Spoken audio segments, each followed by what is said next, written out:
लोकसभा निवडणुकीच्या पार्श्वभूमीवर नवी दिल्लीत भाजपची महत्त्वाची बैठक सुरू।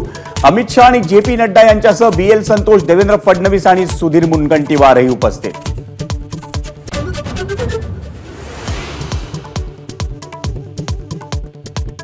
भाजपच्या महाराष्ट्रातील लोकसभा उमेदवारांची यादी लांबणीवर पडण्याची शक्यता। 8 मार्चला मोदींचा आसाम दौरा असल्याने भाजपच्या केंद्रीय निवडणूक समितीची बैठक थेट 10 मार्चला होईल अशी चर्चा।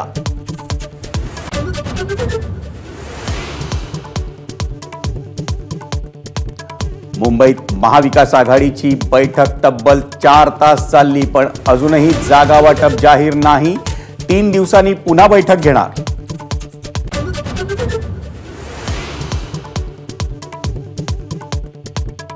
वंचितनं 2 दिवसात नवा प्रस्ताव द्यावा, त्यानंतर ठरणार महाविकास आघाडीचं जागा वाटप। आजच्या बैठकीत यादीवर अंतिम निर्णय नाही।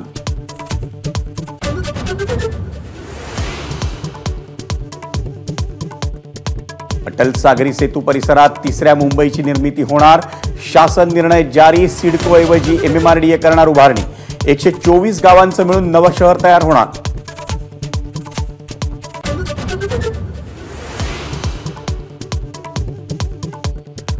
कोकण किनारपट्टी विशेष नियोजन प्राधिकरण म्हणून सिडकोची नियुक्ती। नगर विकासच्या अधिकाऱ्यांना खात्री।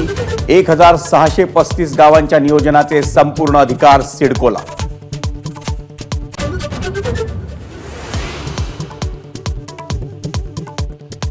आणि यंदाच्या रणजी फायनलमध्ये मुंबईचा मुकाबला विदर्भशी। मध्य प्रदेशला हरवून विदर्भची अंतिम फेरीत धडक।